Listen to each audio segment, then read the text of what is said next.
All right. How are folks this morning? I guess this afternoon. Welcome. So nice to see everybody. So nice to be on campus in person and to be able to have these events, not just in virtual format, which we are doing today, but also to be here together in the same space. It's wonderful. My name is Mark Akers. I am the director of the Institute for Child Development and Family Relations here at CSUSB. I'm excited for today's event and excited to have everybody here in person. A couple of housekeeping items just to be aware of. Please be aware that the campus does have a mask mandate in place indoors. So if you do have your mask, please do keep it on. Also, please take this moment, if you would, to just silence your cell phone or anything else that you have on so that we can just enjoy and experience the moment in its state.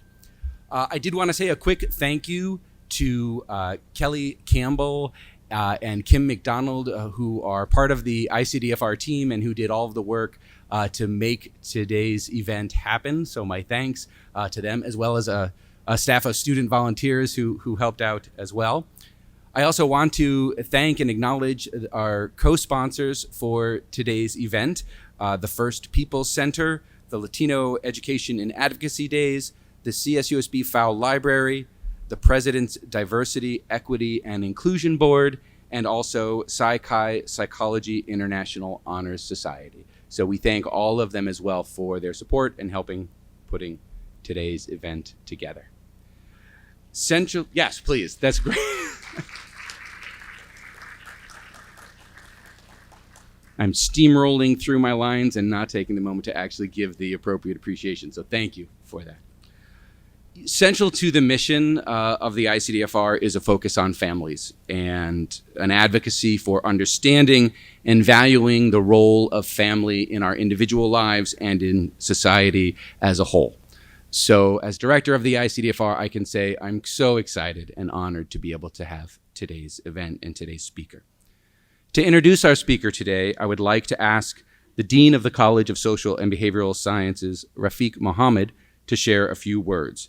The ability of our institute to bring events like this to you and to campus is due in no small part to the support we receive from the college and from Dean Mohammed specifically. So please join me in thanking and welcoming CSBS Dean Rafiq Mohammed.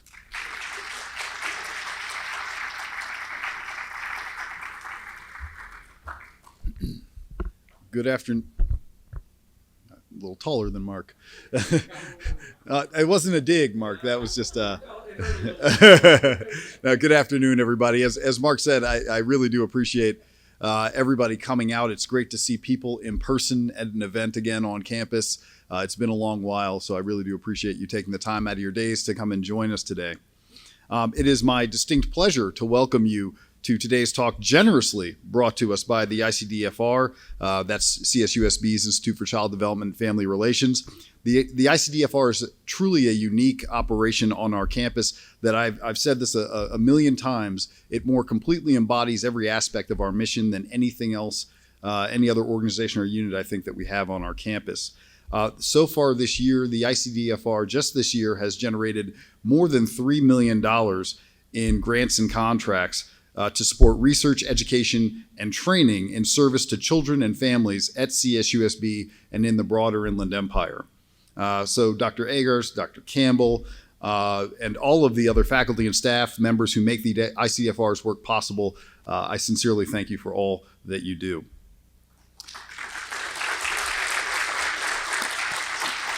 See, you wait for the applause line. Enough about the ICDFR. Let's get to the main event.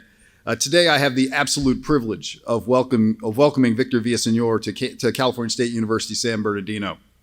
A native of northern San Diego County, Mr. Villaseñor's personal story is not just the story of Southern California or, more broadly, the Southwest. His is the story of the United States as a whole. The cultural fluidity of his upbringing and formative years underscores the artifice of borders, the nebulousness of nationality, and the precariousness of citizenship. His personal and educational journey document the depths of American prejudice and vitriol embedded in our long history of nativism, and illustrates how these manifest in the physical and psychological violence that regularly occurs through social institutions like education. His writings tell the story of at least two Americas, one we prefer to display publicly, a welcoming melting pot, land of opportunity for all, a place rooted in democratic values, inclusion, and tolerance. This America contrasts with the past and contemporary America disproportionately experienced by poor, uneducated, brown, and black communities, a society characterized by indignities, neglected and dismissed histories, prejudice, and intolerance. Mr. Villaseñor's body of work is also a testament to the power of family in completing our stories and a constant reminder that despite constructs we erect to create division, we are all, as Mr. Villaseñor has said many times, familia. Unable to read until the age of 20 and diagnosed with severe dyslexia in his mid-40s, Mr. Villaseñor's story is also one of perseverance and a compulsion to recapture and preserve his heritage. In all, Mr. Villaseñor has authored more than 15 books spanning genres like biography, memoir, nonfiction, and even young adult and children's literature. I asked Dr. Campbell to share a bit more about why she was interested in inviting Mr. Villaseñor to speak with you today. And as she said to me, I wanted to bring Mr. Villaseñor to campus because his family history applies to both our student population and our region. Many of our students share identities with Mr. Villaseñor and his family, including Mexican, indigenous, and undocumented. In addition to that, I love that he became so successful against the odds, and I think that applies to our students as well, all of whom have the opportunity and potential to be as successful as their imagination allows. As I was reading Mr. Villaseñor's best-selling book, Reign of Gold, that was once referred to as Roots for Latinos, which it was a reference to Alex Haley's Roots, I believe, which was, as a child, I remember seeing that book and seeing the miniseries associated with it, which there's Reign of Gold right there. Thank you. I encourage everyone to go out and get a copy or two and share. But that really resonated with me to hear Roots for Latinos, because I remember what Roots, the Alex Haley's book, meant to the African American community and certainly to my family. When I read Reign of Gold, the phrase ethnicity is memory kept coming to mind. And I couldn't for the life of me remember where I first came across that expression. I taught ethnic studies for a decade, and so it was somewhere along those lines where I came across that. However, apropos to Mr. Villaseñor's contributions to our literary and historical landscape, in his work on ethnicity in American literature, Thomas Gladsky writes, "Ethnicity is memory recollected. Writers turn to images of ancestors, events, and scenes snatched from childhood. Theirs is an organizing literature which tries to make sense of ethnicity transformed in time and which tries to restore identity to a contemporary self, disconnected sometimes willfully from its roots. A sense of urgency characterizes this writing, a rush to record a culture vanishing even before it had become permanent, a recognition that attention must be paid before it's too late."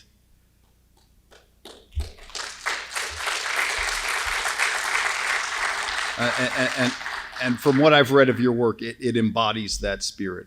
And so without any further ado, would you all please join me in welcoming Mr. Victor Villaseñor.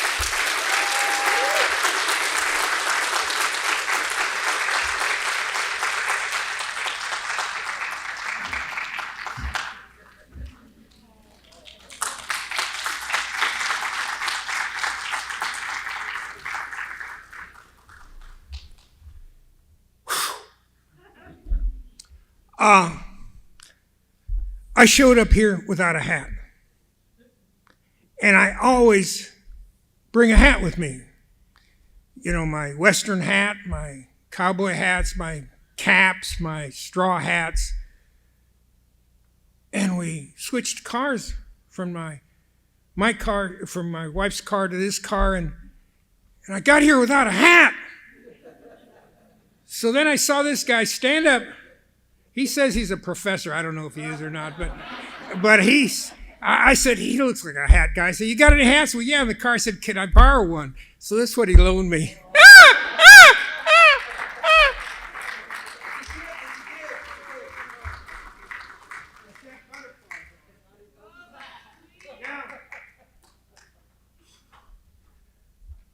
I want you to know 3 things. 1, there are no accidents. 2, we're right on schedule. All of humanity. And we're becoming a better and better and more gooder place. English teachers hate more gooder. And there's only one race, the human race. And women are our natural leaders, not men.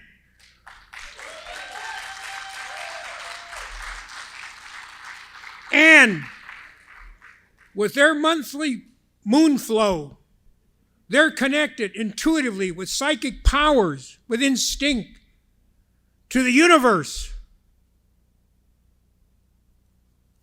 And the real calendar is 28 days and 13 months. That's the natural one. And who's more intuitive, men or women? Who? Women. Who? Women. And you men who don't agree with that aren't going to get any. So you men, if you ever want to get any, and if you want a woman to love you, you scream louder than the women. Who's more intuitive, men or women? Yell it, men! Women! And women are the future of the world once again. This is what I want you to understand. For hundreds of thousands of years, women ran things when we were migrating tribes all over the earth. And grandmothers were in charge of war. And wars were 3 days, and they weren't a war, they were a battle, just to prove, who's tougher. It was like a tough football game. And then they celebrate afterwards. Men they get restless and they want to fight, they want to become veterans. So what we have done, what civilization has done, is they've taken that instinct of men liking to have a battle and moved us into being war-based. Organized religion and organized governments caused separation and moved us away from our natural instincts. They've taken our natural instincts, instead of being good with them, they make them bigger. So now men are puppets for their countries and they kill each other. It's awful. Men are puppets for they call it their race, and they hate one another. This has all been a manipulation of language. And we're going to cut through that right now by learning one word, one thing. And now I'm going to ask, who here has heard me speak before? Okay, then you guys can't vote. There are 7 of you. But all the rest of you are virgins, so you can vote. I was giving this talk, and this big Mexican guy came in late, and I said, have you heard me speak before? And he said, no. Then I said, then you come over here and sit with the virgins. And he walked over there, and when I was signing books later, he says, how could you tell?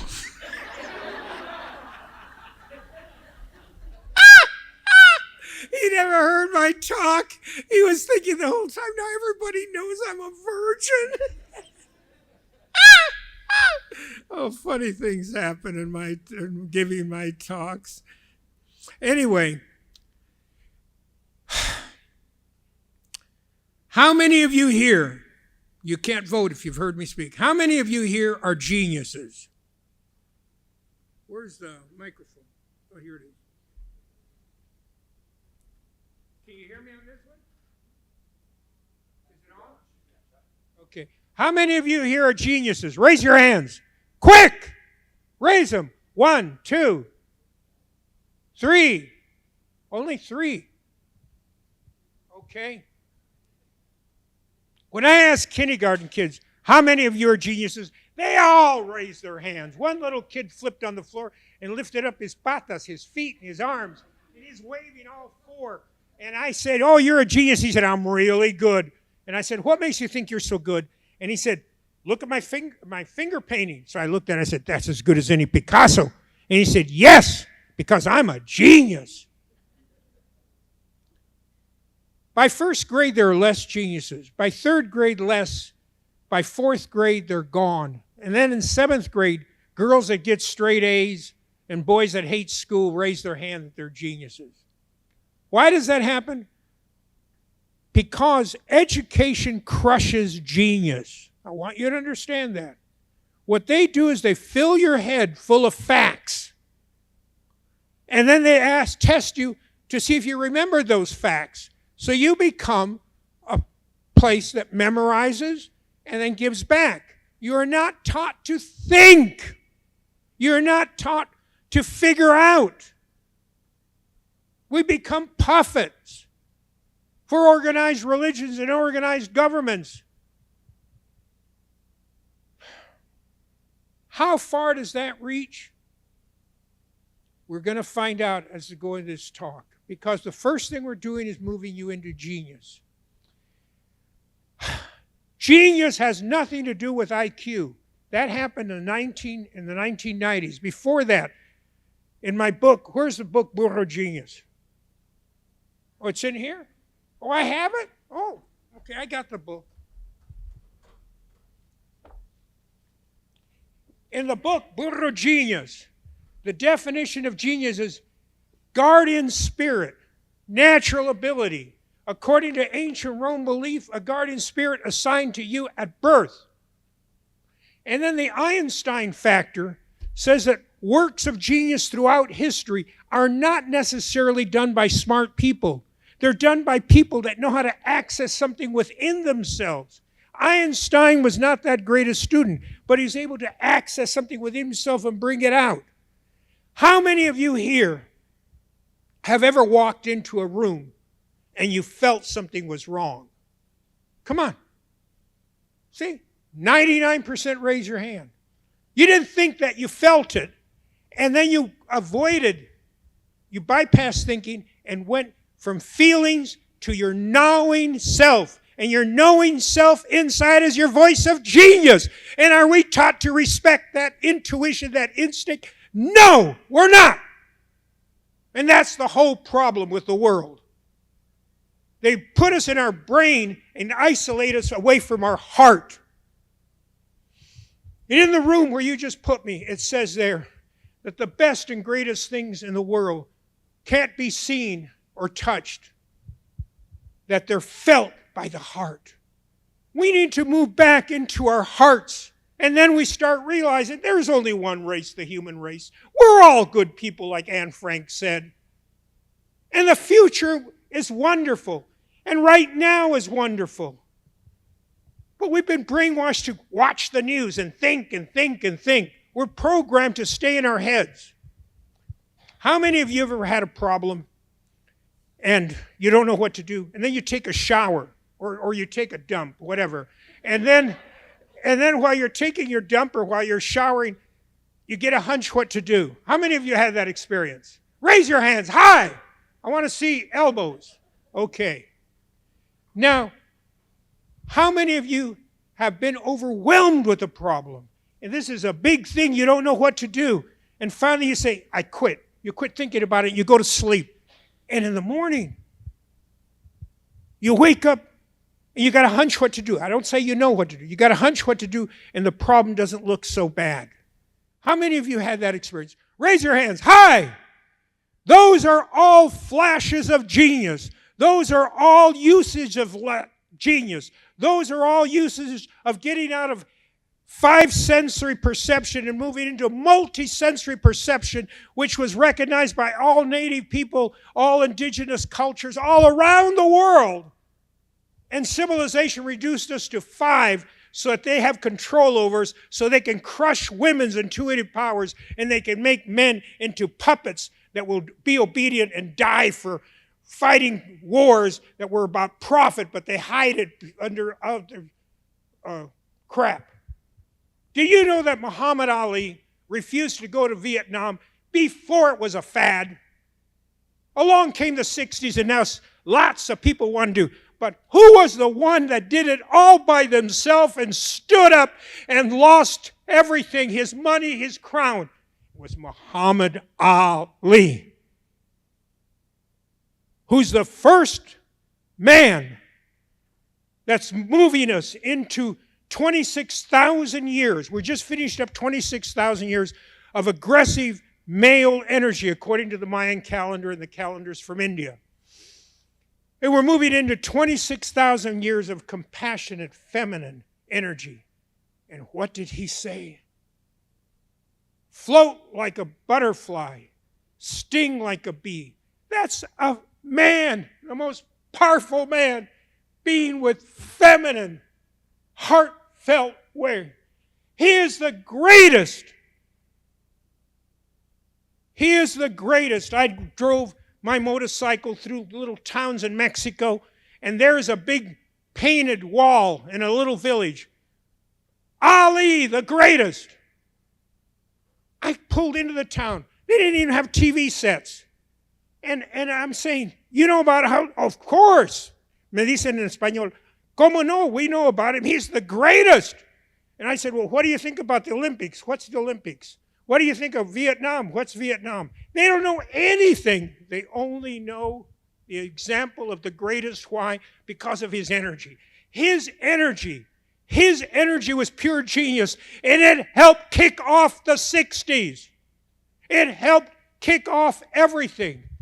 Any human being who steps forward and takes up ground with heart and soul energy becomes a foundation to encourage all of humanity to become better. So right now, I want everyone to say, sit up straight, all of you. Put both feet on the ground. Uncross your arms. Uncross them. Put your arms down. Hey, all of you, sit up straight. Both feet on the ground. I want that spine straight. Say, I get flashes of genius. I sometimes am a genius. And now I want you to know that the more and more you do that, the more and more you encourage that energy that bypasses thinking to jump ahead. And now I want everybody to say, I am. Louder, I am a genius. I can make a difference in my life and in the larger world. And in my book, this book, it took me 42 years to write it because I had so much rage and hate. People say, why did you become a writer? Because of rage and hate. And I wanted to become a mass murderer. And I was the best shot in the army out of all the battalion. Because of racism, because of the way I was beaten down as a little kid, and I was called a stupid Mexican over and over. Then I learned how to play chess. A Marine taught me how to play chess. And I became a chess champion. And then this guy said to me, how many people here play chess? Raise your hands. I became a chess champion. And then this one professor, he was a military guy. He said, I understand you're pretty good at chess. He said, yes, I am. And I said, well, why don't you stay after school and play a couple of games with me? I said, I don't have time to beat you, sir. I got to go home and feed livestock. And he said, what makes you think you can beat me? Well, I've watched you play. You're not very good. What do you mean I'm not very good? I was the best in West Point. Where's that? He said, it's back east. And why do they call it West Point? Well, he got real angry. And I beat him 5 times. I'd go look out the window. He was so boring. I'd let him get ahead of pawn or this. And I'd set him up. He didn't realize that when he was getting ahead of piece, he was thinking, oh boy, I'm ahead of piece. What a stupid military man. I was setting him up so that I'd come around here and checkmate him. He didn't even see it half of the time. And then he finally threw the board down and he said, you're not a stupid Mexican. You're just lazy. And I said, oh, thank you, sir. I really appreciate that.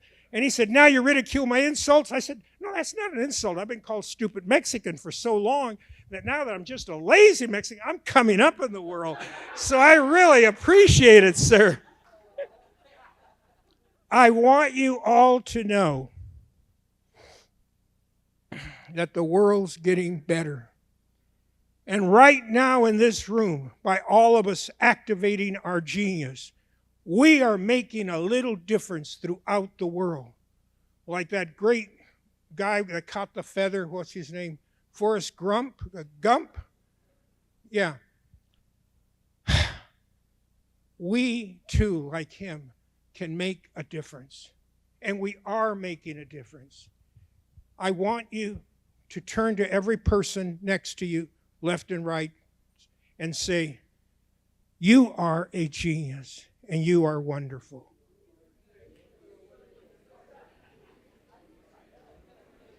And now tell them, say, you are fabulous.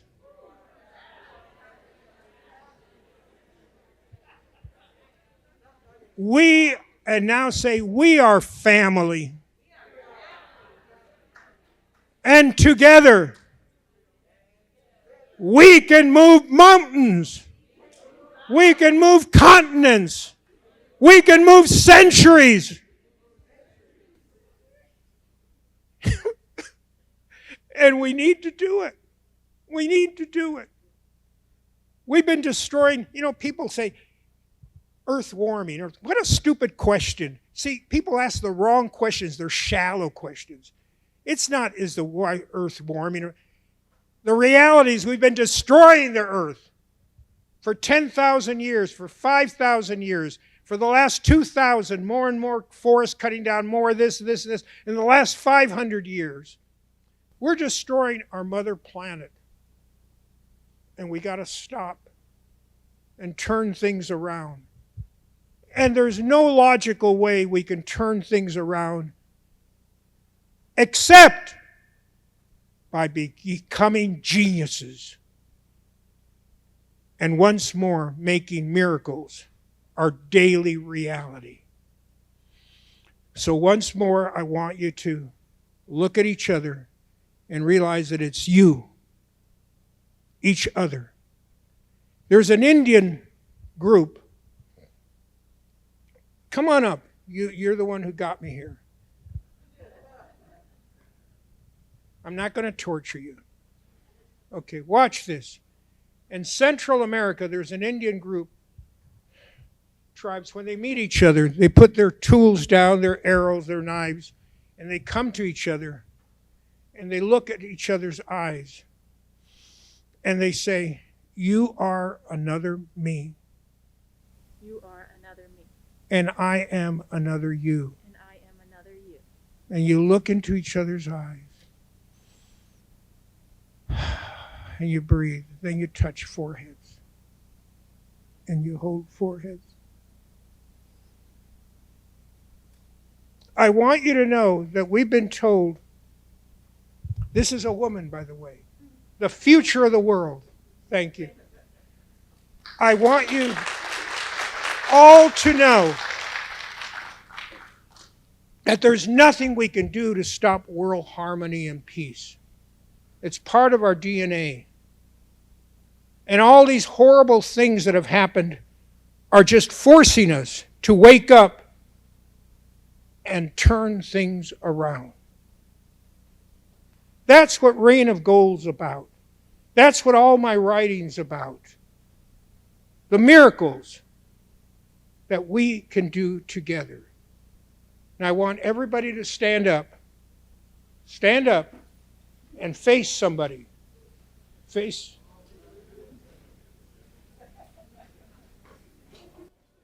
Hey, the president needs somebody over here. Face each other. And now quiet, quiet, quiet. And now face each other.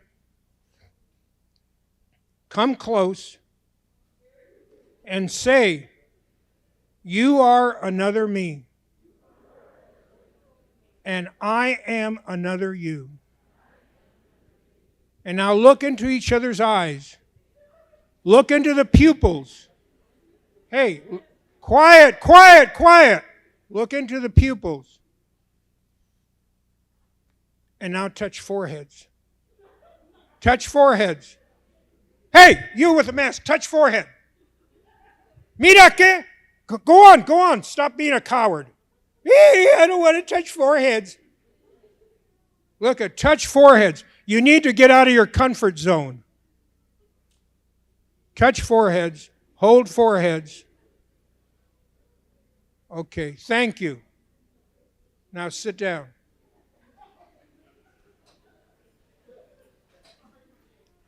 Now I'll ask this, which I saw. How many of you felt not comfortable doing that? Raise your hands. Raise your hands high. You raise yours too. You didn't. Mira que he doesn't. Raise your hand high. Don't lie to me. I saw how you were acting. Okay. That's very normal. We feel uncomfortable to come close and say those words. You are another me. I am another you. It's foreign to us. It's foreign to be close. We like to step back and have our shooter ready. It's easier for us to go to war than to conceive the idea that we're all one race, the human race. There's a movie called The Best of Enemies. Has anybody seen it? The Best of Enemies. I've seen it 4 times, and I didn't really get how great it is till the 4th time. It's about a little town in Mississippi where the Ku Klux Klan has gotten so strong that it's just taking over the town. In the black community, some of the leaders got together and they say that there's a guy from up north that puts on a charade and helps towns heal themselves. And they agree to invite him down. And the whites are very shocked when the guy ends up being a tall black guy. Very well dressed. And what does he do? A charade. He puts on a party. He invites all the Ku Klux Klan to bring their family and friends. And he invites all the blacks to bring their family and friends. And that they're going to have hors d'oeuvres and this and coffee. And then he tells everybody that they're allowed to talk for 5 minutes, but they got to say what they really honestly feel. None of this bullshit, propaganda, this.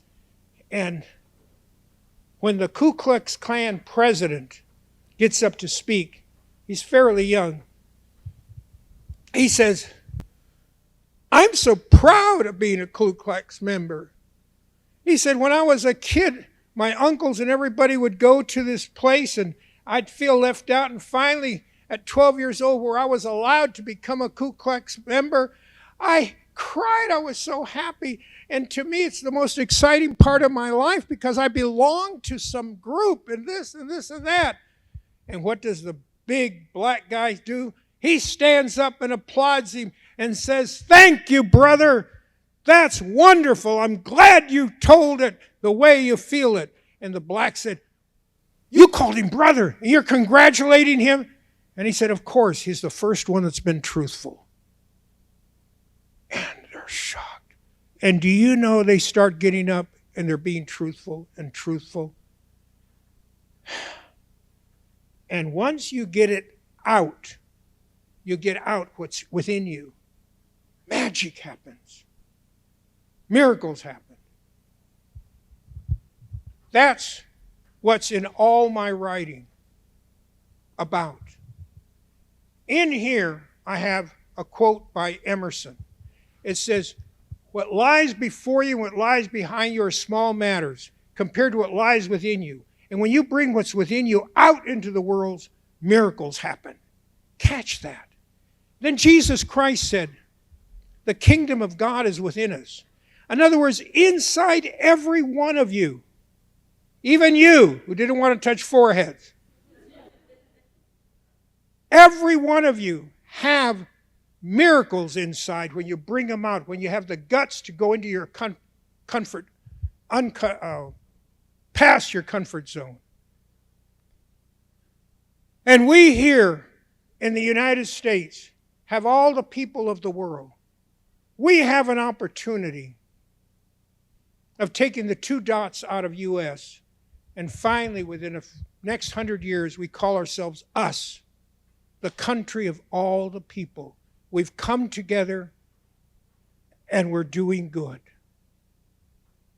Now, how many of you here are geniuses? Raise your hands. Raise your hands high. I want to tell you what that vato in Texas that stood up with both feet, I said, why do you want to be a genius? You know what he said? He said it so simply. It's more fun. Guess what? It is more fun than people telling you think this, test this, and you go inside yourself and you bring it out, the kingdom of God, and you yourself are wonderful. And you don't care what people think because you yourself are wonderful already. Every one of you is wonderful. I want everyone now to say, I am. Unfold your arms. I am wonderful. I am full of wonder. Okay. And now that you're geniuses and you're full of wonder, I want you to know why this book is called Burro Genius. Because in the Mexican culture, when you do something stupid or you're not, they call you a burro. Those guys didn't grow up on a ranch. The smartest animals on the ranch are the pig and the burro, not the horse. The mother pig, when she's going to have babies, goes to a big tree and digs out the roots, backs up and has the babies, and even the mountain lion won't come out after it because her snout, she'll break his paws. And the burro, a burro knows how to protect itself, and it doesn't just eat grass like a horse. It eats cactus. It eats anything to survive, and it can go without water. They're tougher. That's why they're used throughout the world. So I don't want you to become geniuses that are going to drink coffee and talk to one another and think you're hot stuff. I want you to go out into the world on the pica al gallo where things are not going good and jump in and make a difference because you're a genius and you're wonderful and everybody you meet is another you, another self. You read my books. One of my books, where's, no, not ready to go. The books we're giving away or we're selling. By the way, I want to make my books available to everybody. I really would like them to, I don't want any money for them. And I'd really like to, are you guys as a group, are you rich kids or poor kids? Okay. I want them sold for, I want them sold not for 20, for $10. And then all the other books you keep and raffle them away and they buy dollar tickets and just give them away. I want everybody, can I have one of my books?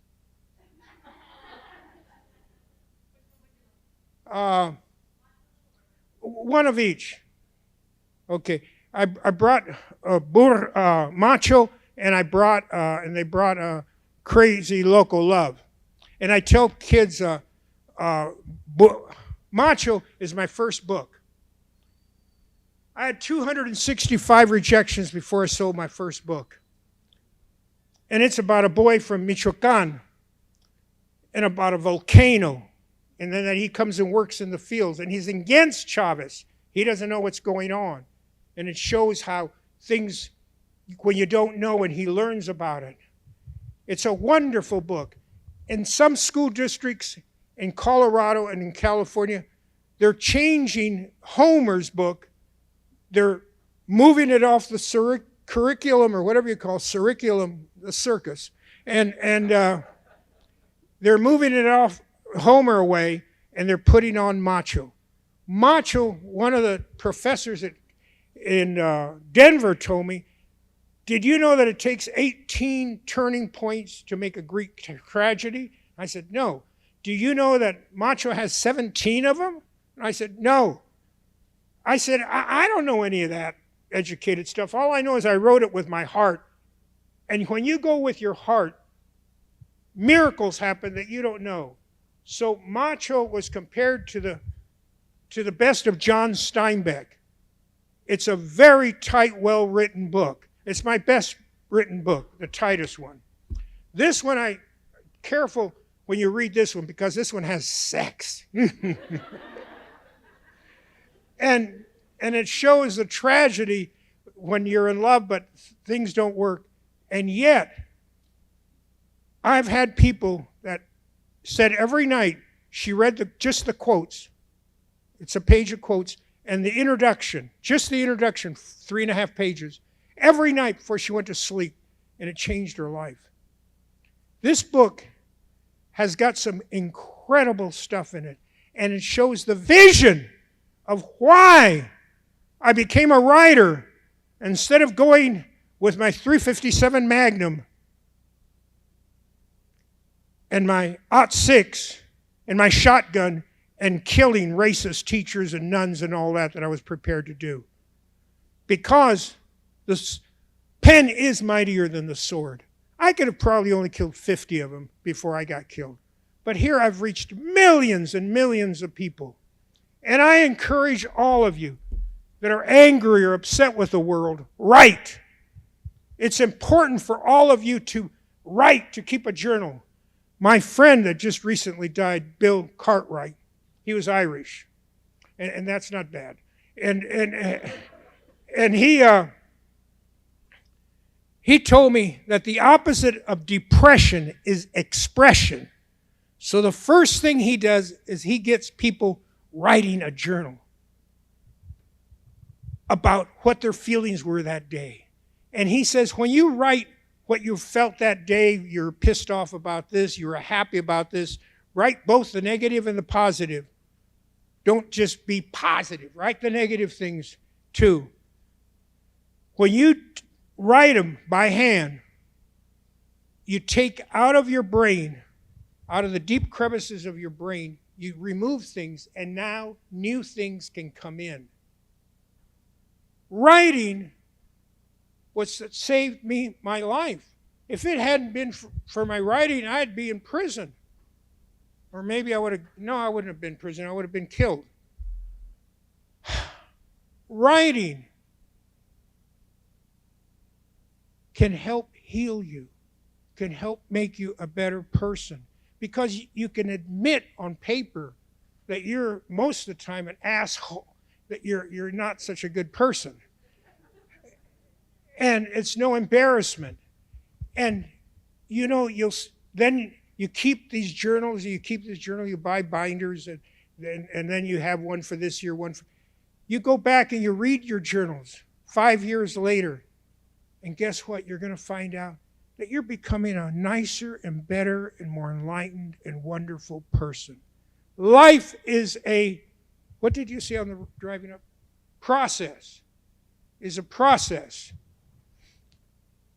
I was having arguments with my sister and my wife on the way up. They were good arguments. Arguments are good. You just stay with them and you can learn from each other. All right. Now that you're all geniuses, now that we've done so much, I want to ask some questions. And I'd like volunteers. And if I don't get volunteers, then I'm just going to point out somebody. Who would like to ask a question or make a comment of how they're feeling? Come on, raise your hands. Okay, stand up. Take off your mask. Okay.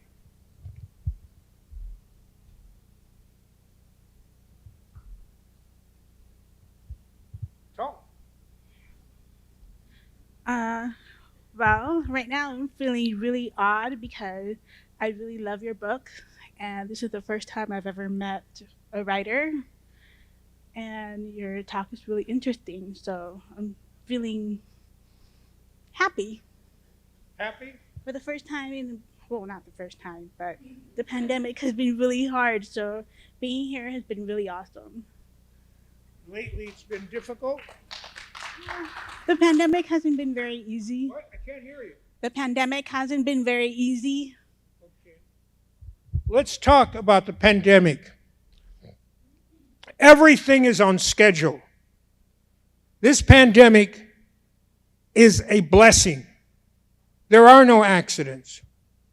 Watch this. We belong to 6 sister planets. All 6 sister planets have already found world harmony, have found personal balance, world harmony, and peace, and abundance for all. We're the only planet that hasn't found it. And the others were even more violent and lost than us. How did they find it? They're way more advanced than us. They got all that we got plus a lot more. Then they finally got global communications. And then they thought they were hot stuff. And then to get rid of their ego, along came a virus.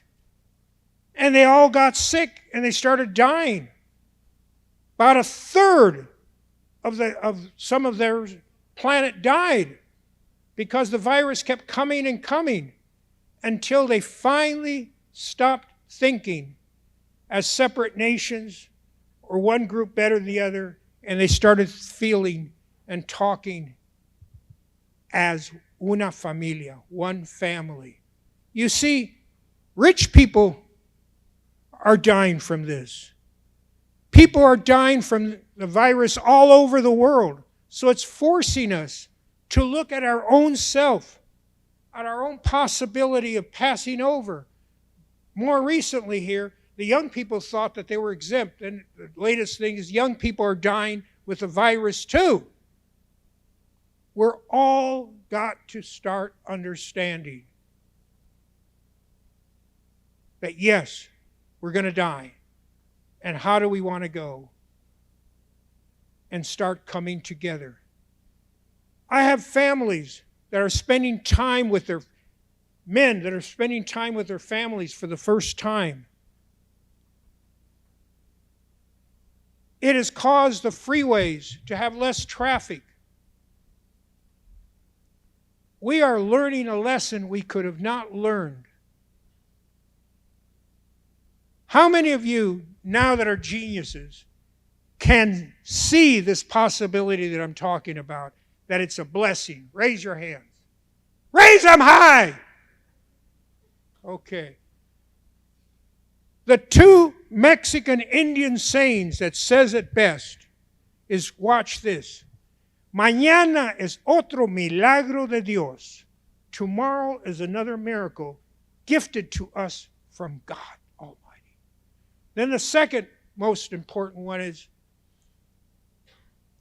con el favor de Dios voy a ir a la marqueta. Con el favor de Dios voy a hacer esto. Con el favor de Dios me tomo este tequila. What you're saying is, with the blessing of God, I'm going to the market. With the blessing of God, I'm going to do this and that. With the blessing of God, I'm going to shoot down a tequila. I want you to know that anchors us to God. How many of you here, raise your hand, how many of you here are atheists? Raise your hands. Come on, raise them high. They're more than you. Come on, there's some atheists over here. Raise your hand. Good. And over here. Okay. I'm glad you're atheists, because then you don't believe in the puppet God of the churches. You're looking for the real thing. So you atheists are the most spectacular wanting to find and be with God than anybody in the room. What do you think of that? No, don't think. How do you feel about that? It's true, isn't it? Now, I'm going to tell you why I'm so wonderful. and why I'm so fabulous, and why I'm so gifted, and why I have survived. I was born in the barrio of Carlsbad called Carlos Malo on the coast. And my father built my grandmother, who was a Yaqui Indian, built her a little shack by the alley, built her house for $25. It was 10 feet wide, 15 feet long, and in there she had her kitchen, her living room, her bedroom, her closet, and everything. Then outside, under the big avocado tree, she had her outhouse. And that's why she had the biggest, juiciest avocados in the barrio. And my grandmother, in raising me, told me, watch, the Father Son is coming up, which is the right eye of God. And see the flowers smile and turn to the sun. See the leaves of the trees wiggle and do this. That's because they have guardian angels, just like you. And she told me that us humans come across the universe, gathering stardust with our guardian angel, and we're sent here to help Papito Dios, little daddy God, plant heaven on earth. And all the trees and all the things are happy with us because we're helping Papito Dios plant the garden. And then she said, and when the moon comes up, that's the left eye of God, the mother moon. And then all the stars that come out, those are our relatives that came here to earth,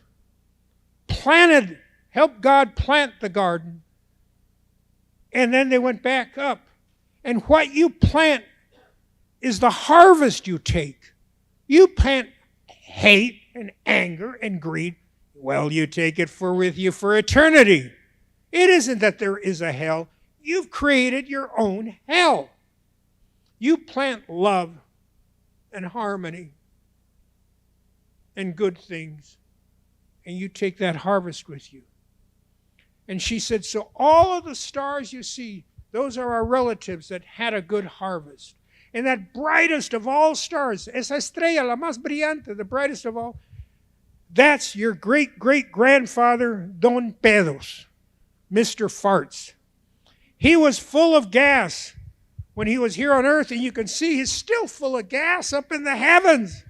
So I'd laugh and laugh and laugh at my great-great-uncle, Mr. Farts, and I'd see all the relatives that had come here and done good things. And she said, that's why we need to watch what we do and what we plant. So I'd be barefooted and I wouldn't be wearing a diaper or anything, and I'm little, and we'd water and get my sandy toes and get my sand in the watering, and it's itching, and then I'd sit in the sand. Oh, that feels good when you wiggle in the sand with a naked butt. And then you water everything and you plant. I thought we were living in the Garden of Eden. I didn't know any better till I started school and they told me English only. By the way, English only is the worst thing this country has going for it. They now know through CAT scans that when you only know one language, these are people prominently get Alzheimer's or that whatever you call it, old-timers. And when you learn a second language, you don't learn just new words. You access different parts of the brain. And when you learn a third language, you gain a flexibility. The future of the world is to know 2 and 3 languages, and not just European languages, but to know Navajo, to learn Japanese, to learn things, and realize that this is a much larger world. Learn an African language. We need to start reaching out, not English only or anything only. Now I'm going to jump ahead to your geniuses, and I'm going to really rattle your brain right now. Get ready, everybody, sit up straight. Come on. I'm going to really hurt you right now. Hey, sit up straight, put both feet on the ground. You're kind of lazy, aren't you? Come on, and stubborn. Okay. Anyway, yeah, you. You're still not sitting up straight. Anyway, I want you to know this. The word, every empire-based language has key words to imprison their people so they can't listen to anybody else. Some have 3, some have 5. Key words. I was giving a talk to 500 lawyers in Portland about 20 years ago. And after my talk, this guy with kinky white hair came running up to me and jumped in the elevator with me. And he said, "Are you an American?" I said, "Almost. I'm a Mexican American." He said, "Well, you know, what you just spoke about, the, or, and but, I've been speaking about for years." He said, "I'm an international lawyer. I speak 8 languages and know 5 others. And I've been solving disputes all over the world. We don't have economical problems. We don't have religious problems. We don't have racial problems. We have language problems. The languages that we speak themselves are the ones that keep us separated. And you just gave a talk about that. You're the first American that I ever heard of that realizes that. Now watch this. The is the most dangerous manipulation we have on the planet. No Asian language has the.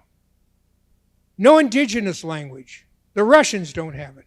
And interesting enough, the Norwegians and the Swedes up north don't have it. But all the Mediterranean countries have it in Europe. Now, the tree in front of my house sounds innocent. So we use it so much that it sounds innocent. But we could just say tree in front of my house. The rest of the world has that tree and this tree. We have the tree. Okay, here's the big one. And yet, what happens to truth when we put the in front of it? Tell me, some genius get up and say, what happens to truth? Quick, somebody speak up. Who said that? Who said that? Well, stand up and say it.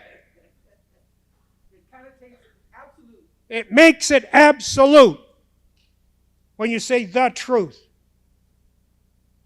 You're a genius. And do you realize what happens to everybody else's truths throughout the world? What happens? Loud, I can't hear you. What? Come on. They don't exist. It destroys them. That's why my great-grandfather, Leonardo Camargo, a Spaniard, slaughtered the Yaqui Indians, women and children both, because he had the truth in the name of Jesus Christ. And once you have the truth in the name of politics or religion, you become a monster locked in your head, and you don't have any heart feelings, and you're going to go to the bottom line, financial or whatever, and you don't care about anyone or anything. Do you see that? Now I want to ask you a big question. What happens to the Bible? I gave this talk to nuns and priests. Yeah. What happens to the Bible when you take the away from it and you put a in front of the Bible? What happens? Stand up. What? It becomes one of many. And suddenly, every family has a Bible. Every tribe has a Bible. And when you write your own journal, you're Bibling. You're being truthful between you and God. And you're starting your own Bible. That's what I did with my writing. And that's why I'm blunt and truthful. And writing saved me. Everyone here, everyone in the world needs to start journaling and writing their own Bibling. And you do it for 20 years, for 30 years, then you go back and read, and you'll be shocked at how great and wonderful you have become. You, that's stubborn. You're going to become wonderful beyond your dreams. And now I'm going to tell you, how does the key words that put us in a prison in European-based language, Mediterranean, Europe, the ones that conquered the world, England, Spain, Portugal, France, and Rome and all that. How does or back up the? I tell you, this is the truth. And I make it absolutely. How does or back it up? Come on. Come on. What? God, you people, I'm going to come down.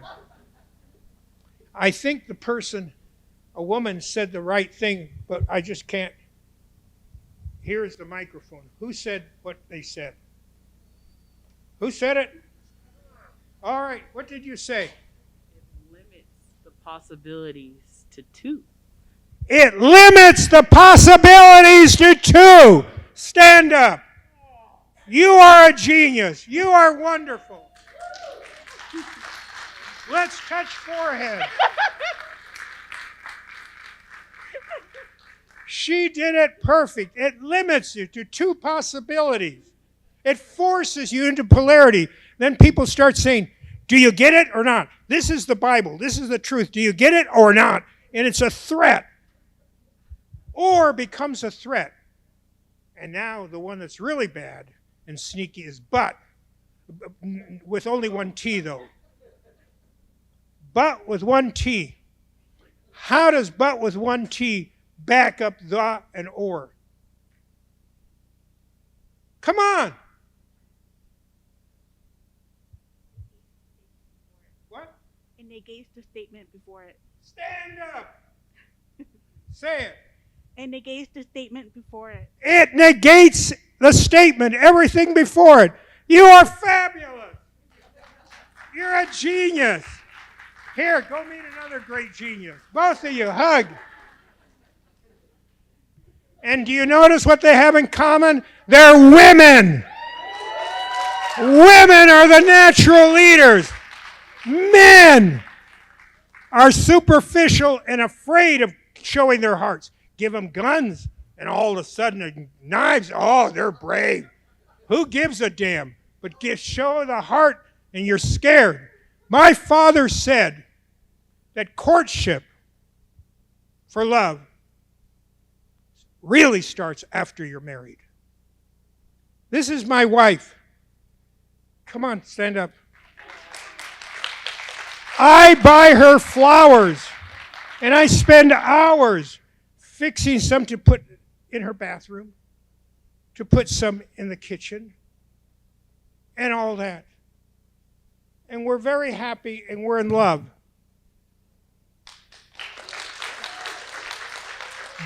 But, I just said but. She's from Michoacan, and she said that she's 99% angel, but 1% she said, you be careful.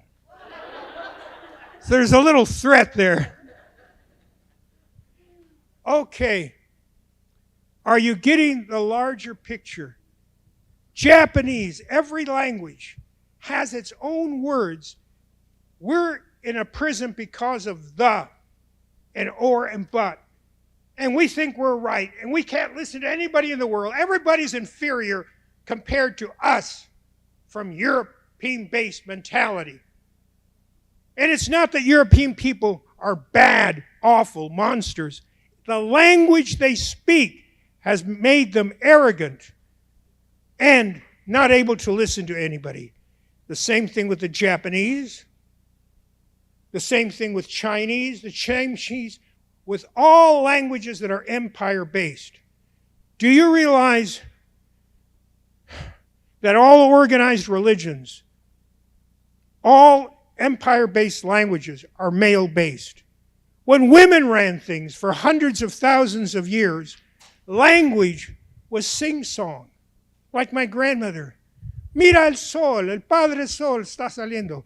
It was sing-song. Look at the Father, Son, the right eye of God coming up.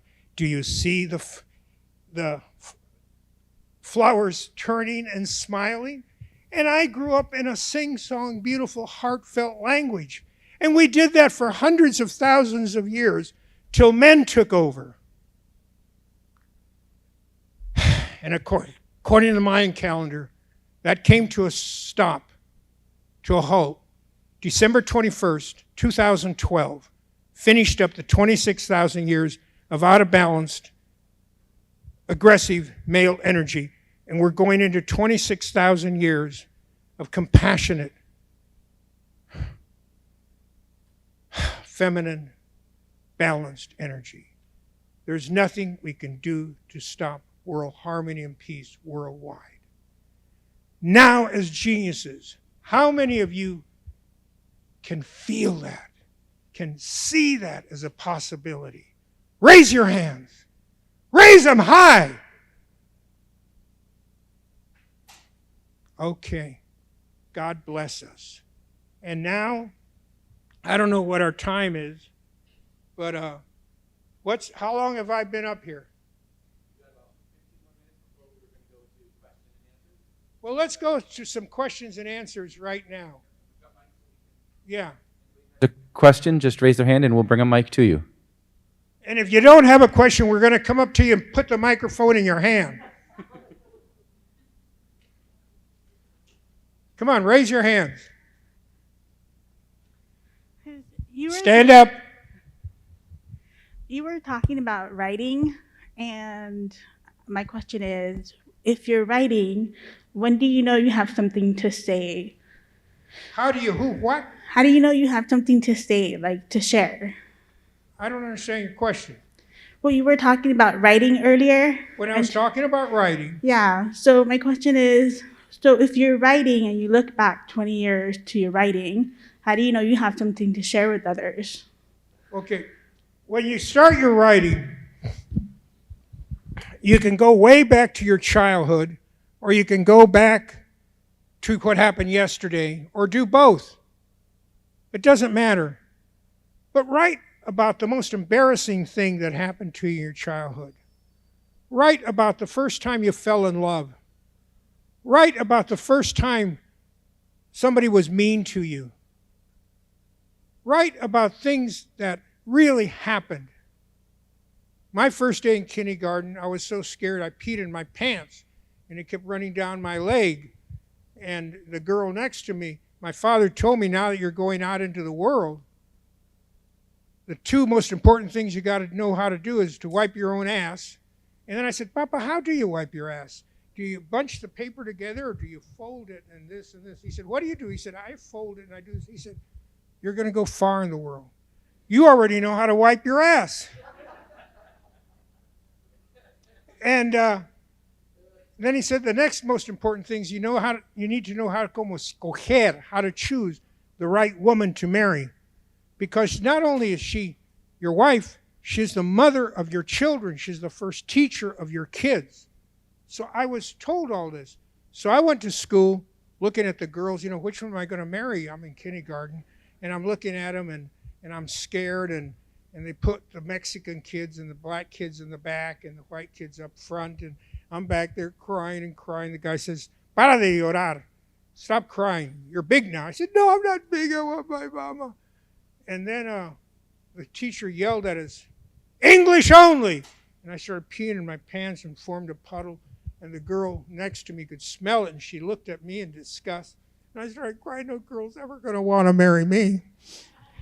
Anyway, so write about those kind of things. And write about getting scared, about somebody picking a fight with you, and you're scared and you don't know what to do. Be truthful with yourself and realize that everything you do, watch this, ends up being good.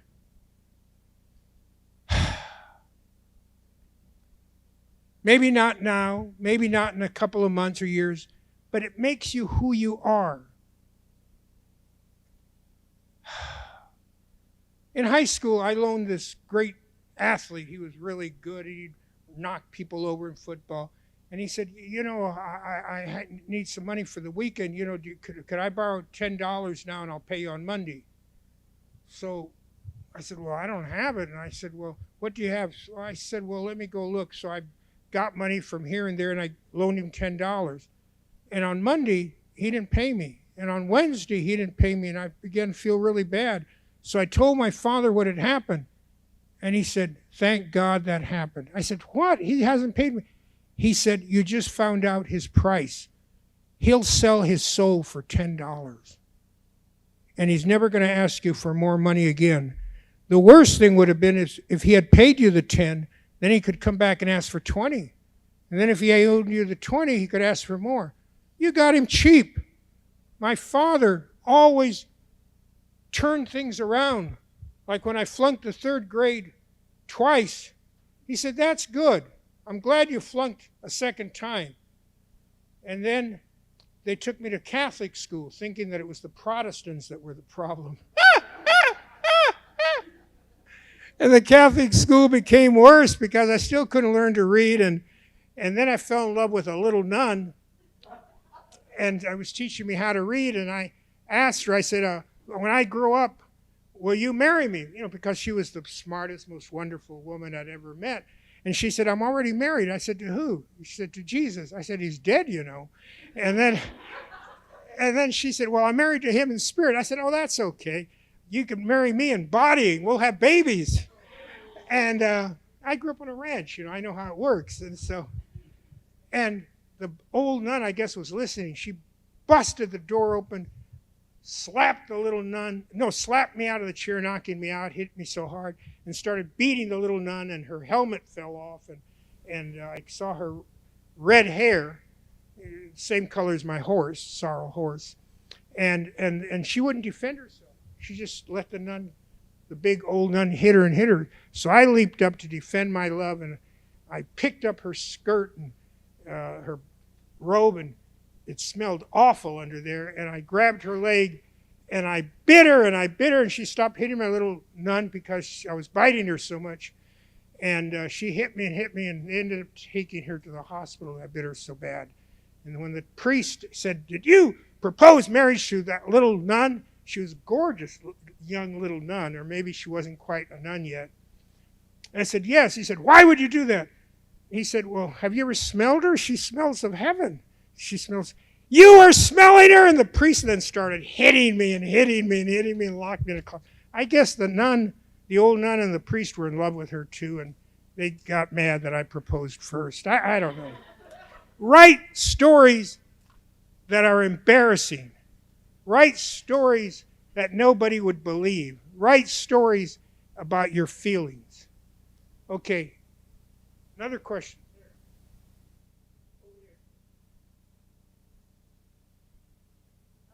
For me, my question is, in your book, Brutal Genius, you say that you didn't learn about your dyslexia until many, many years later. And I find that to be something that happens a lot in the, Hispanic or Latino culture too. And why do you think that is? And what do you think that is something that can be done about that, What was the first part? I didn't learn about what? Your dyslexia being diagnosed so late, right? Because that's not something that we talk about as Latinos in our families. And I was just wondering what your opinion is. Yeah, okay.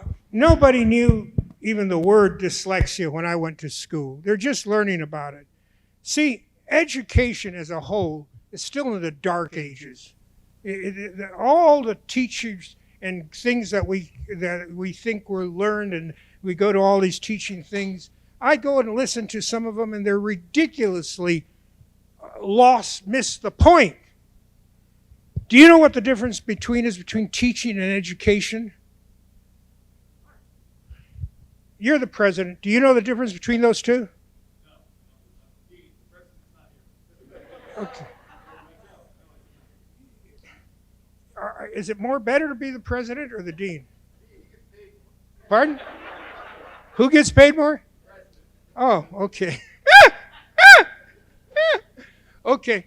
The difference between teaching and education is this. You got to go back to older dictionaries. Teaching works on the assumption that this child doesn't know anything, you got to teach him and fill him with facts.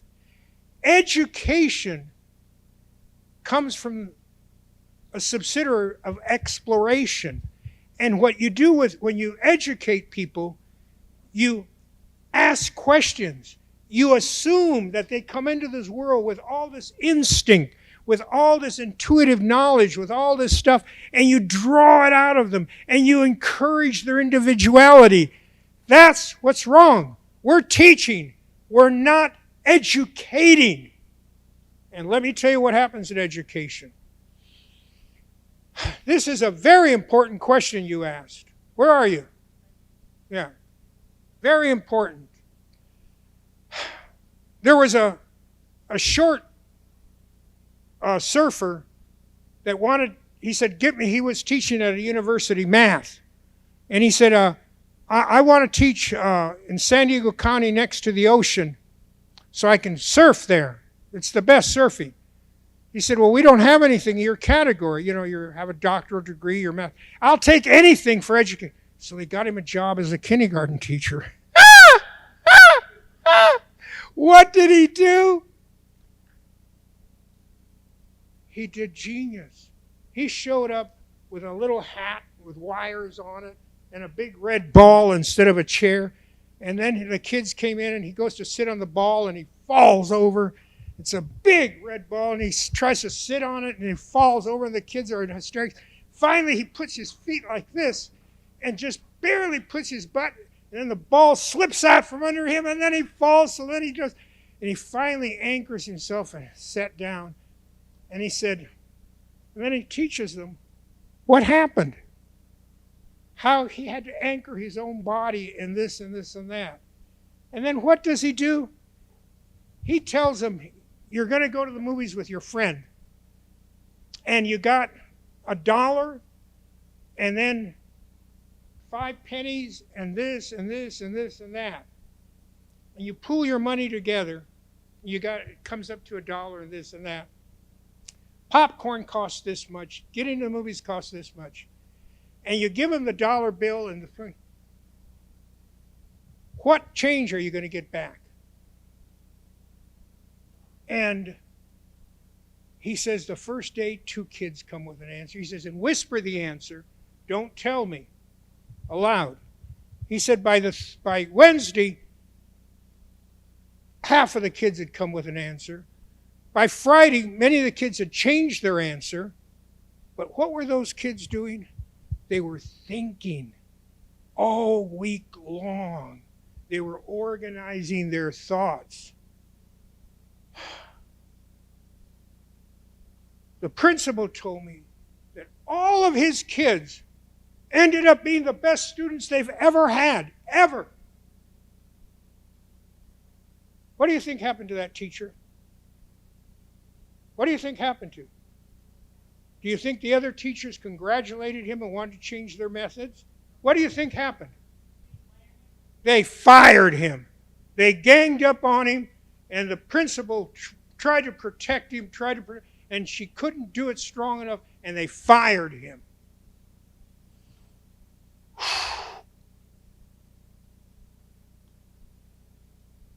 What we need to do is have the ovaries, in the old-fashioned way you say the balls, but you say the ovaries. We got to have the ovaries to jump in and change the very basis of education throughout. All these people with doctoral degrees. When I gave a talk about the Orm Butt and all this and this, at Yale they accepted it, Princeton they did, at Berkeley and community colleges and high schools. You know who got very upset with what I was saying? Harvard. Because they're so elitist and arrogant and think they know everything that, as from their point of view, what can a Mexican come and teach us? They were so arrogant. We need to get beyond being arrogant and go into humility and understanding that at one time we were all indigenous people We're all migrating tribes, all over Africa, Asia, America, everyone. And when civilization came into being, it destroyed us. It took us out of content. Example, I was giving a talk in Washington State, and I was giving the keynote, and they broke it down to things, and I went to this one guy, and he had gray hair with some red in it, big guy, and he was giving a talk on socialization, different than civilization. And he said, how many of you have been driving a car? This was all teachers, hardly any students. How many of you are driving a car in a mall and these young teenagers walk across and they're walking real slow, talking? And if you're dumb enough to honk at them, they stop. They turn and they look at you. Then they turn and they walk even slower. How many of you have had that experience? Look, he's laughing. He's done it. And he said, I want you to know that those kids were doing exactly what they're supposed to be doing. It's that we're trying to get them to fit into civilization without recognizing that they need to go into socialization before civilization, because civilization has only been around 10, 15,000 years, where socialization has been here for hundreds of thousands of years, if not millions. What those kids were doing was perfect. When a mother gets a young bear that's 150 pounds and he starts giving her crap and doing this and that, what does she do? She takes him to a meadow and says, I'll be back, honey. You stay here, I'll be back. And she leaves him and she never comes back. And that young cub gets angry and mad at his mother and this and this. And then the night sounds start happening. He's never heard them without his mother. He gets scared. He's terrified. He doesn't know. And then in the morning, he's so hungry, he starts looking for food and forgets about his mother. He can only wants to eat. And he starts remembering how his mother taught him what to do. And then after he's gotten pretty good at remembering what his mother taught him, she knew that some bears are going to migrate through there. He sees a cute little girl bear with this group, and he rushes over, and the big papa bear comes and knocks the hell out of him. And then he says, oh boy, gotta be careful about little girl bears. They got papas. And they learn about that. He says, what we should do when our kids become like those young teenagers, 12, 13, 14, 15, we should dump them out in the wild. And they learn how to hunt, and the men teach them how to hunt. They teach them how to go without water. They teach them how to build a fire. They teach them how to hunt rabbits and how you cook a rabbit on a fire with its guts still in it, and then the grass is in there, marinate the meat. They start learning all those things. We take care of our kids and babysit them. Then we do worse than that. We send them to college.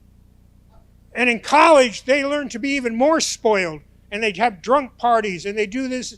They are not, so they become mean where they should have been kind. They become aggressive where they would be cautious. We screw up our males. And what does a mother bear do with her little girl bear? She keeps her an extra year longer than the male boy. And she teaches him the responsibility of how to become a mother. Are our mothers teaching their daughters how to become a mother? What it takes? How to do it? My father was the closest thing to learning these things. He was the 19th child in Reign of Gold. 14 lived out of those 19. His mother was 50 years old when he was born. She was a short, chaparrita, prietita India. She was a short, little black, skinny Indian from Oaxaca. And she said, I'm not going to make the same mistake that I did with my other male children and let the men raise them. I'm going to raise this son in the old Indian way as a girl for the first 7 years. He's going to plant corn. He's going to learn to sew, how to cook. and he's going to watch his aunts and older sisters and all that have babies, and he's going to help with the delivery of a baby, because a boy that watches his aunts and this deliver. Put your cell phone down. Put it down. Or if you want, why don't you get up and leave? Because when a boy watches a girl, a woman, give birth, he doesn't grow up thinking that women are sex objects. And you just grab them and you love them and you say, oh, I love you. No, you approach them with respect. You realize that they are the power. And we don't have that. Men think they're superior because the Bible, they blame Eve. By the way, let's talk about the Bible and all that. My father said that the reason the Jews lost the Garden of Eden is because they didn't have any tequila. It's obvious. My father said, if Adam had had 2-3 good shots de herradura tequila, then God would have come and said, who did it? He would have said, yo, I did it. And who gives a damn? We like it here in the Garden of Eden. He wouldn't have blamed his wife and his wife blamed a snake. And then God would have said, you feeling frisky? You damn right. He said, I've never had tequila. Give me a shot. And we'd still all be in the Garden of Eden drinking tequila. We have lost our natural way of raising kids to be respectful, to be cautious, to be scared of survival. And we need to turn things around. And who's going to do it? Women! Strong, tough mothers. I watch a woman get out of the car, get the groceries, start getting more groceries, and her son just walks off. And I slam on my brakes, back up. I don't know the people. I said, no. You put your grocery bags down and your son carry them. Well, we don't. Yes, you'd start doing that right now, or he's going to grow up to be a spoiled brat. We need to start making people be part of them. Who saw the Gran Torino, the movie? Do you remember how the grocery woman was taking her groceries and the smart-ass kids go by and then they act like hump, and then the guy goes across the street to help her with her groceries, and then Clint Eastwood nods good and the woman would. He was learning that culture still had respect, where his own kids would call him up only when they wanted tickets for a ball game or something. And then how does he die? He dies like Jesus Christ, shot to pieces. That's a great movie. That's an important movie. How many of you have seen the movie 42? You need to see movies that have something of value. 42 is a great movie. And his wife from California goes into the restroom for white people. She isn't going to, it says whites only. There's movies, there are songs all over helping us with the understanding that we're moving into a new world. And particularly, I already said, the best of enemies. Any other questions? Okay, over there. That young girl over there. Yeah, that young one. Well, you are young. How old are you? Women don't tell their age. How old are you?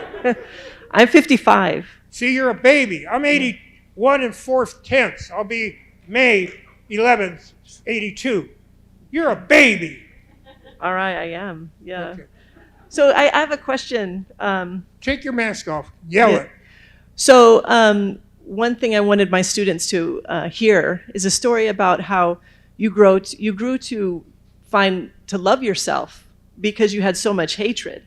And I remember you telling this story back in 1994 about. So I was wondering if you would mind sharing that story about how you grew to have appreciation and love for yourself when you went to Mexico. How did I do that? I forgot. What happened was this. I grew up in racist United States. And I'll tell you, don't think the United States is the only racist country. Mexico is even more racist than the United States. Over here in the news team, they have blacks, they have Asians, they have all kinds of people. In Mexico, only blonde, European-looking people. No matter, my father, when they asked him, what does he think of the United States? He says, this is the best no-good lying country in the world. Because here at least the little man's got a chance. But he said, the best no-good lying country. Okay, what happened was I was raised here being called a stupid Mexican. Flunked the 3rd grade twice. Proposed to a nun, got beaten up. Then my parents sent me to the Army Navy Academy to maybe with discipline, I'd learn to read. I had dyslexia. I couldn't learn to read. And I was always being ridiculed and bullied and everything. And so then a tree fell down. It got blown down. Great big tree. And we used to sit under that tree and love it. And there are the guys with a saw. They're going to chop the tree up. And I ran to tell a teacher that we need to do a ceremony for that tree. That tree was our friend. That tree was wonderful, to do a ceremony before they chop it up. And that person laughed at me. And I went to another teacher. And he listens to me. And then he says, oh, you were going to trick me. You were going to do this and this. I know you're good at chess and all that. And you want everybody to start laughing at me. And they didn't get it. And then this teacher told something under his breath. And we asked him, what did you say? He said, no, you Americans can't stand it. Well, what is it? He said, I said that it's a good thing that the white people, European people, enslaved the blacks and got rid of almost all the indigenous people of the Americas. Because wherever I go, I see that wherever there are black dominance or there's white, they don't get ahead with civilization. White people are the only smart people in the world. And somebody said, well, some blacks are pretty smart. He said, yeah, but they have white blood. White blood's. And when I heard that, I started crying, thinking of my Mexican Indian grandmothers. And I'm a wrestler. I'm in great shape. I can do 45 push-ups with either hand or sets of 100 with both hands. My sophomore year, I tied in overtime. The guy took the state championship for wrestling in my weight, 145. And when he said that, I leaped up and I go rushing at him. I'm going to kill him for having insulted my grandmothers. And he sees the fear. He sees me and he runs with fear. So I don't grab him. I was going to grab him, swipe out his legs, knock him down, hit his Adam's apple with this and twist his head and break him and kill him. And I knew how to do it. And instead, I ran home on the beach, quit school my junior year, bought a .357 Magnum, Smith & Wesson 6-inch barrel, started loading my own ammunition, 158 grain bullet, hollow point, with an extra this and this that would blow up in the body when I started shooting people. Bought a Model 70 Winchester .6, loading my own ammunition, 180 grain with a little extra powder and this and this and that. And then I could throw a big Bowie knife from here to that stand with such power I could split a 2x6. So I knew I could bury it into a man's chest, no matter how big. And I could kill other people all at the same time. And I was an army to get back at all the rage of being called a stupid Mexican and all this. And then a relative came from Mexico. And I quit speaking English.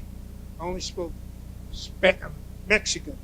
We don't speak Spanish here, we speak Mexican. Like we don't speak English, we speak American. Language is always changing.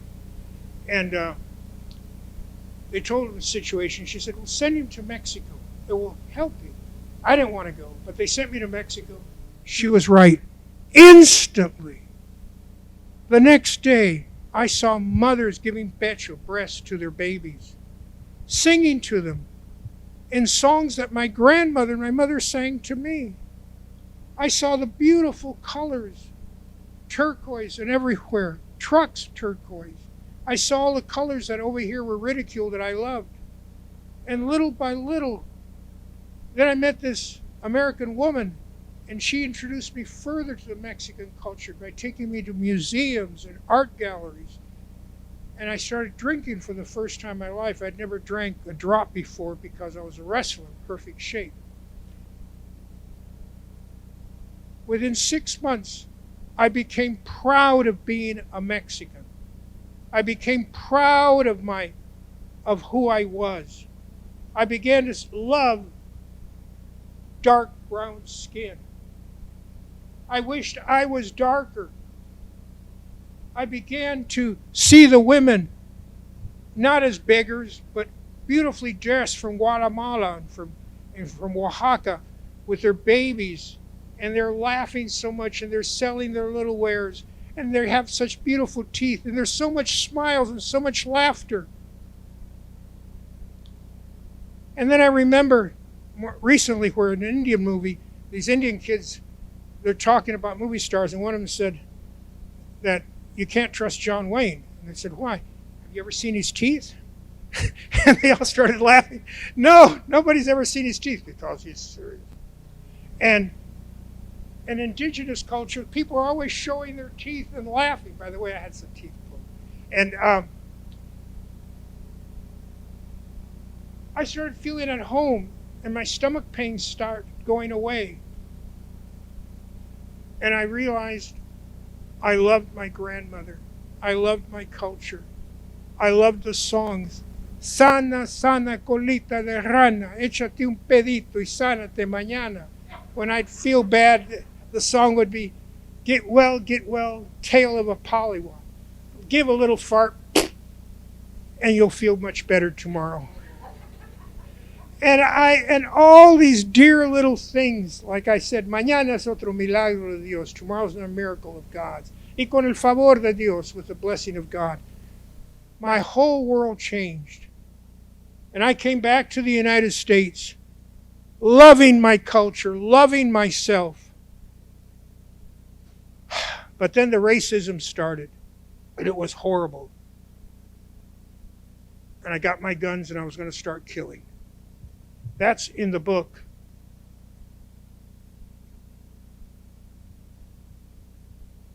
Crazy Local Love. This book, parts of it are going to terrify you. Parts of it are inspiring and wonderful. Certainly will take you out of your comfort zone.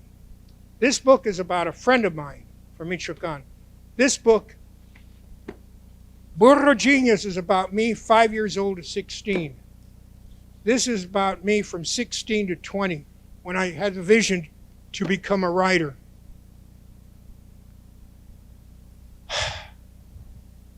Every culture in the world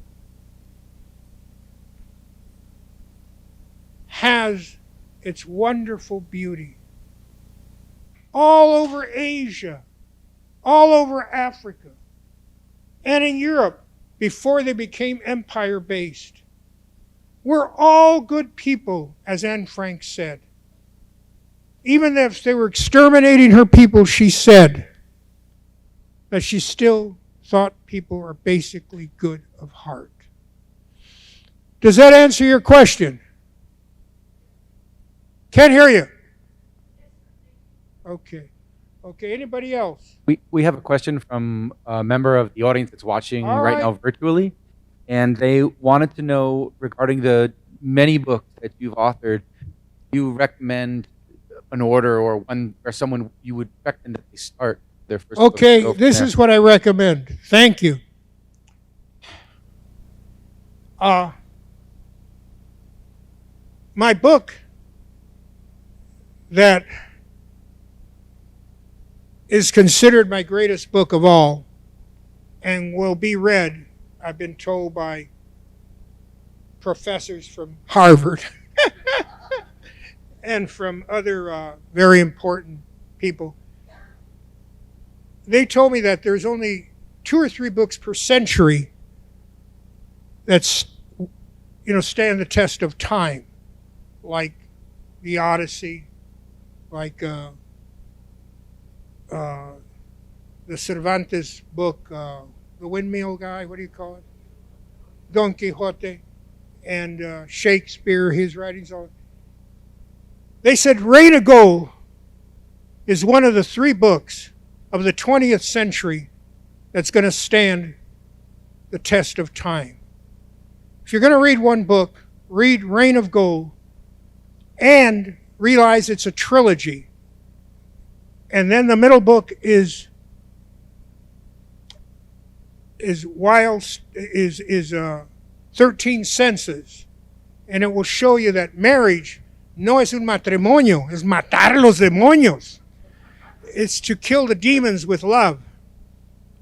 And then the most powerful book of that trilogy is Wild Steps of Heaven. But read it last. It's too powerful. That's one trilogy. Now, if you're a younger person, you want to get into the hot stuff right away, start with Burro Genius, then Crazy Local Love, and then do not read the 3rd book of that trilogy, which is Beyond Rain of Gold, till you go back and you read all the others. Now, if you're going to go into law or anything like that, people say that my book, Jury, which the New York Times said was too good to be true, is the best book ever written about the jury system. It's just incredibly. And then my first book, Macho, is a story all by itself. And a book that stands all by itself is Lion Eyes, about the youngest Christian minister the state of California has ever had during the time of the hippies. And he wants to save himself for marriage. And it's very difficult for him to remain a virgin with everybody throwing sex all over him. And what keeps him is his totem. When he was 8 years old and lost in a snowstorm, a mountain lion showed up. And for some reason, he trusted this mountain lion, and he followed her through a snowstorm. And her prints, he said, would glow in the snow.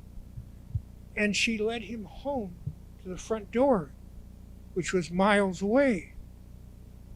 See, the whole world is full of miracles. It's that we have forgotten that. Miracles used to be our norm. And my new book, which is going to, listen to this, my new book is going to bring everything together. It's called Our First Woman Pope. How many of you here have seen the movie Two Popes? Only a couple of you. How many of you have seen the movie The Francis Effect? Pope Francis. Very important. How many of you seen the recent series called Messiah? Okay, a few people. See, we're all searching. Where we are right now is we're all lost. We know being racist is bad. We know this is bad, but we don't know what to do or how to do it. We're between Father knowing best, and that's gone, to Mother knowing best, but that hasn't arrived. And the truth is, Father doesn't know best, and Mother doesn't either. It's us within us to bring it out. So, when this book comes out, I want all of you that are getting a book today to give us your names and all that, and you teachers help. We need our first woman pope to go astronomical. We're going to give away on ebooks 1 million books. We're going to be giving them away. We need the whole world to help us move back to the future, back to understanding that this is a wonderful planet and a wonderful world, and heaven is right here with us. And we're all geniuses. Who here is a genius? Who here is a genius? Who here is fabulous? Who's fabulous? Good. You're not fabulous? Then raise your hand. Okay, you with a white big sweater there. You're not a genius? Then raise your hand. Higher. No laziness.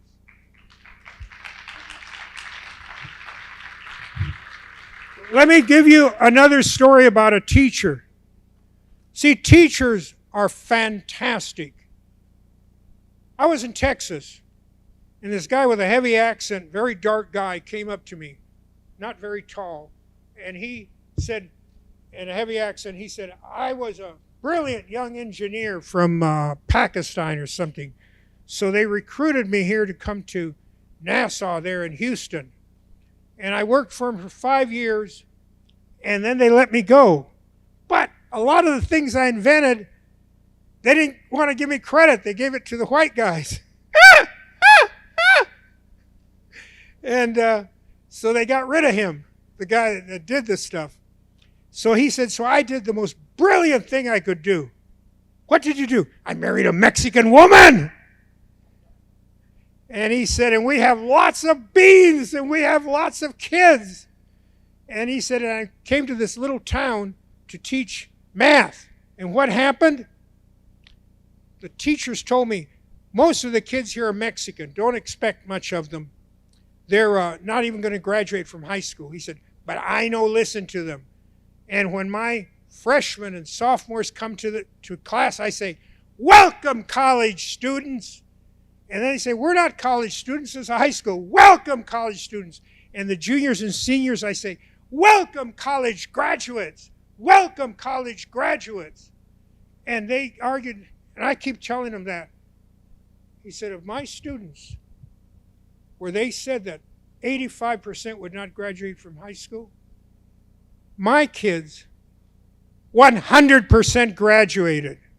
80% went to college. 50% went to graduate school. He reversed the whole thing. He said, why? Because education, he didn't say teaching, education happens at night. I said, what? He said, all you do during the day is you plant seeds. You teach with seeds. You sprinkle seeds. And it's for each individual when they sleep in their subconscious to educate themselves. He said, that's what real education's about. He was a fabulous teacher, and I have met fabulous teachers all over. And the sad thing is so many of them get fired. Anybody else? Over there? No, I think we're about at time. If there's any last Okay, well, message wait, you want to make? President, come on up. Oh. You said you were going to ask me a question. You agreed to ask me a question about Muhammad Ali. So earlier we were talking about Muhammad Ali, and you said he was the greatest not just fighter. You said he was greater than even MLK in terms of public figures and their influence on society. So, and I want to just reiterate, Muhammad Ali, I'll start crying, glowed with energy. Glowed. He was an angel sent to us to help move us out of male-based mentality into feminine. Float like a butterfly, sting like a bee. And he was the father, the beginner of the whole 60s. And that's what you've all become. So I want you all to stand up right now and tell each other, come on, stand up. Float like a butterfly. Sting like a bee. Kick ass. Kick ass. And say, I can make a difference in my life and in the larger world. And now thank all the people that brought me here. Come up here, all of you. Come on. Come on up. Come on up.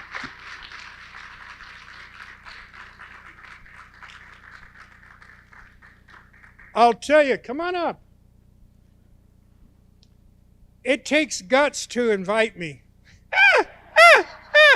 At Harvard, when I gave a talk at Harvard, all of you can stand up and stretch, doesn't matter. Come on, you don't have to sit. You can stand up. At Harvard, after I gave my talk, this very elegant, dark woman came up to me and said, you know, you just probably gave the most important talk I've heard here at Harvard in 10 years. But I hope you understand you're never going to be invited back.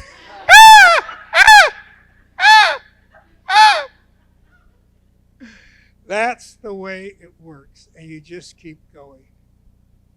God bless. Thank you so much.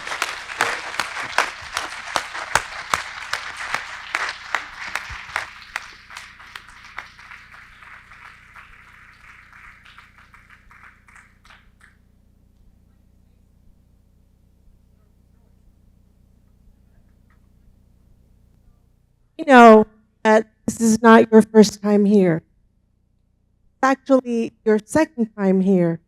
I'll state in Harvard, I was invited here twice. I've been here before, 20 years ago, and this complex has not been built yet.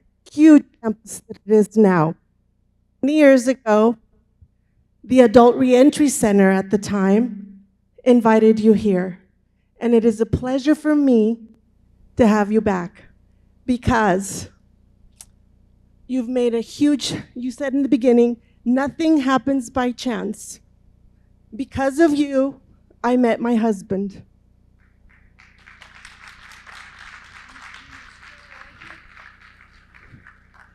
I'm still in love with him. I read 13 Senses, and at that time, I had broken up with a boyfriend, and I was in that transition where you don't know, where your life is going.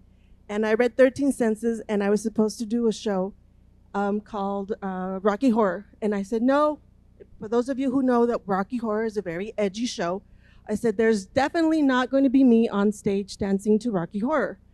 Long story short, the back of your cover had a young lady who had read the novel. And I said to myself, if Victor Villaseñor approves of this, then I have to do this show. My husband was on stage, and I fell in love with him.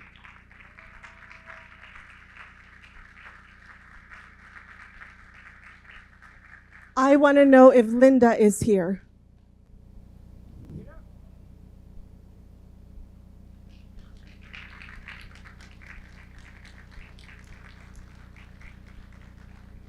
I spoke with you, and we made it possible to bring your brother here. And every year, for Snow Goose Thanksgiving, I think of you. For 20 years. Yes. I don't go to Snow Goose, but I think of you. My name is Lupita, and we've talked on the phone a couple of times. So I just wanted to make sure that I introduced myself to you for the first time ever. Thank you. Thank you.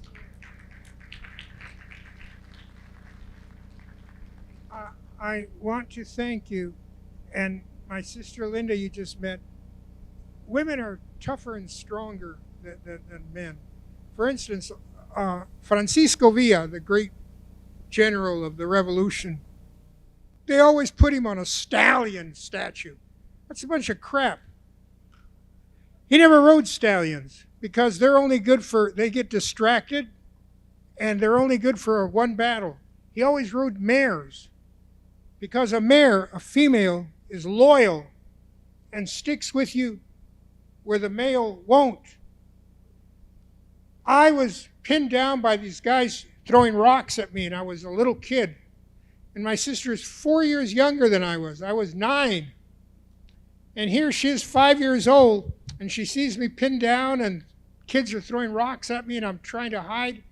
And she picked up a stick and comes running from behind me, running right at him through the rocks, and hit one kid on the head and said, "You don't do this to my brother." And she beat the hell out of the 2 guys that I was afraid of.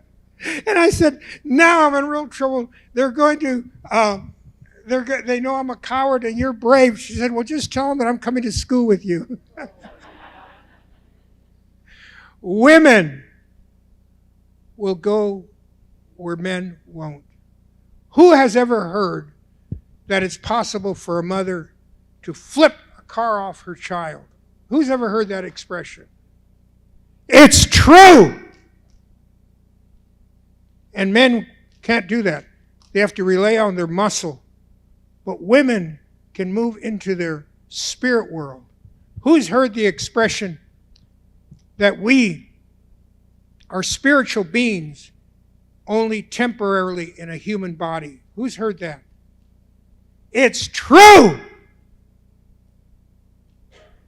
And all of that you're going to learn about with our woman pope, and all that you're going to learn a little bit about with Rain of Gold and everything else, because my editors forced me to take out all the miraculous great stuff of my books. Here. No. He didn't get to ask this question. Oh, no, I did. The No. question was the question. No. That was the question? Yes. I've been sitting here feeling bad that you didn't answer the question. Go give him a hug. I'm coming to lunch. So Come I on. have a long list Get of up. questions. Go give him a hug. I've put my mask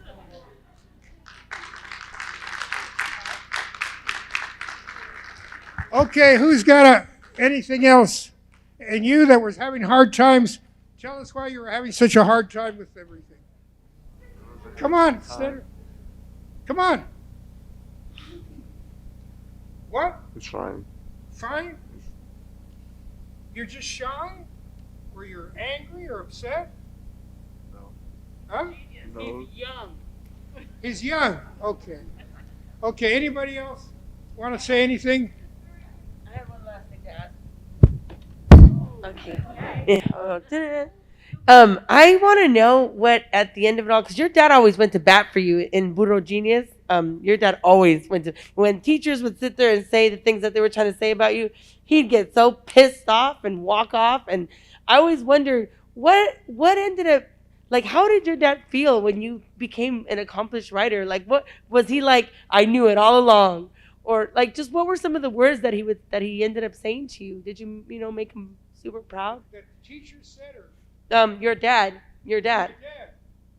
When I finally had my first book sold, Macho, and it was compared to the LA Times, and I was on my way, I took the book to my father because my father wanted me to be a businessman. He was a wealthy rancher businessman, and he didn't want me to be a writer. And I said, here is this book. And he said, okay, I see it. How much did you get paid? And I said, well, $4,000. And he said, how long did it take you to write it? I said, 5 years. He said, oh, that's about 5 cents an hour. That's pretty good, mijo. And my mother said, stop that, Sal. He's on his way. He said, on his way to what, 10 cents an hour? And then I said, Papa, tell me what you're really feeling. He said, can I be blunt? I said, of course. He said, now at least I don't have to hide my face in embarrassment when people ask me, what does your son do? For me to become a writer, I had to basically get rid of all my friends because they kept saying, how can you be a writer? You didn't even pass good in school. You can't even spell. You can't, just tearing me down. And my father brought in this writer, a friend of his that was in Hollywood, and paid him to read my stuff. And he said, well, I'll be blunt with you. He said, I've read your stuff. You have no talent. no chance of becoming a writer, and you're trying to write about things that are far beyond your intelligence. So I recommend you quit and go into business with your father. And I said, thank you. He said, but you're not going to do any of that. You're going to continue writing. I said, yes, sir. He said, why? And I said, you would never understand. That's the truth. All of us. See, we come into this world with a song. There's a book called Wisdom Keepers. You should get some copies of that. It's a big book about American Indians, about wise things they say. God made the universe, one united song, one verse, one song. It's a symphony. And everything in the world is part of that symphony. Rocks vibrate a certain frequency, trees another one, people one, everything, water. It's all part of that symphony. And we come into this world with a little tune, a little song. And when we're little kids, we hum it. We smile when we hear a little piece of it in music. How many of you can remember, can recall that you used to have a little favorite tune, a little favorite song when you were little? Raise your hands. Raise your hands high. See, most of you. And when you get that little symphony, that little song in tune with the symphony of creation, you are limitless. You're a genius that's geniusing on a universal level. We all are so powerful beyond measurement. How many of you have seen the movie? It's that tall black guy that does the basketball movie. What is it? Coach Carter. How many of you have seen that? All of you see Coach Carter 4 times. This is where we're going. This is where we're going. How many of you have seen the movie McFarlane? Okay, see it 4 times too. The bottom is coming up to the top. The bottom is coming up to the top. That's what Alex Haley spoke to me from midnight to daybreak and told me not to give up and to take my book back and walk out on $1 million deal. It's not about the money. It's about reaching our internal greatness. Now, all of you right now say, I am. I am. Scream it. Wonderful. I am fantastic. I like me. Okay. God bless.